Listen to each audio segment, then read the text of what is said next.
Isang kalderong kanin nga pala na may halong kamuti mga idol. Ang ipapartner namin mga idol sa ginatang ubod ng saging na ubod din pala ng sarap. Iyan nga po kasi yung pinagkaabalahan namin ni nanay kahapon, ang manguha nga ng iba't ibang klaseng gulay. Dahil wala na naman nga kaming maisip na ulam mga idol, ay nagpunta nga kami kahapon ni nanay sa inahalagaang lupa nila Luna. Nasa bungad pa nga lang kami mga idol ay may nakita na kaming napakasarap na gulay. Tinatawag nga po pala itong bago dito sa Samar. Sa inyo pong probinsya mga idol, bago din po bang tawag nyo sa gulay na ito? Ganito nga pala mga idol, kasimple ang buhay ng tito ko dito sa kanyang kubo. Pero ganun pa man ay napakasarap talaga tumira dito kasi napaka-presko ng mga gulay. Yun nga lang minsan mag-isa lang yung tito ko dito kaya minsan gumagala talaga ako. Madalas ang mga alagang hayop lang talaga ng tito ko ang nakakasama niya habang ginagawa niyang trabaho niya. Gumagawa kasi yung tito ko ng iba't ibang klase ng takob ng itak. Yan po kasi ang isa sa pinagkakakitaan ng tito ko mga idol mula noon hanggang ngayon. Kaya naman mga idol, bago nga kami makaalis ay tinuro na nga ng tito ko kung saan kami kukuha ng ubod ng saging. Bali na sa bandang gilid lang pala ng ilog namin natagpuan itong puno ng saging. So ang ginawa ko lang naman mga idol ay pinutol ko muna bago tanggalin nga yung pinakaubod talaga ng saging. Yan lang naman kasi mga idol yung nagugulay, yung pinakamalambot talaga na part. So bali natikman ko na nga pala itong ubod ng saging nung nabubuhay pa si Lula. Kayo po ba mga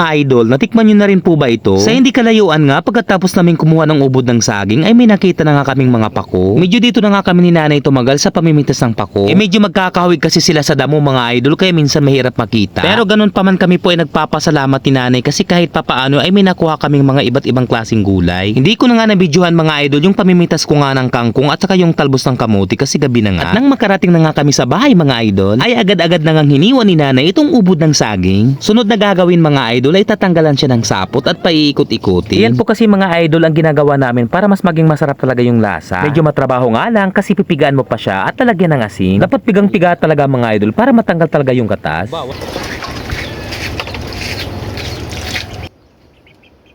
At pagkatapos ko nga mapigaan mga idol, sunod na pinigaan ko naman itong kinayod na nyog. At makadalawang piga ka mga idol, yung ipapalambot mo at saka yung purong gata na gagamitin talaga. Mga simpleng sangkap lang naman mga idol yung gagamitin natin. Sibuyas, kamatis, bawang lang naman talaga mga idol.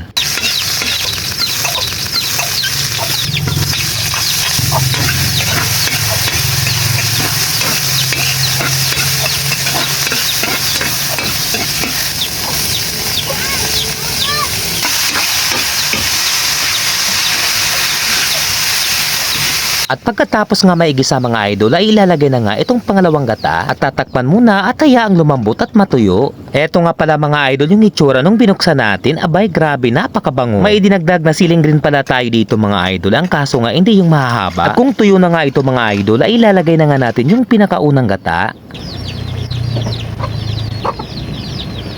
At habang pinapakuluan nga namin ng maayos yung ulam mga idol, nagsaing nga po pala kami na may halong kamote. Isa kasi ito mga idol sa ginagawa namin sa probinsya kapag kulang kami ng bigas. Isa kasi ito sa pinakagustong gusto ko mga idol yung nilalagyan talaga ng kamote yung kanin. Kaya sigurado ako sa mga laking probinsya na mga nanonood, alam kong natatakam ka na dito.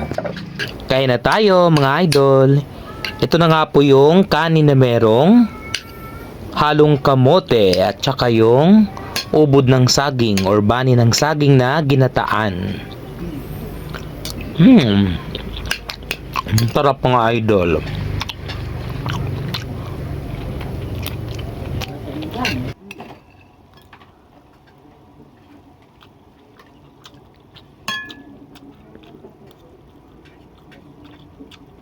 Kain tayo mga idol. Ito na yung ubod ng saging. At saka yung kanin na merong kamote.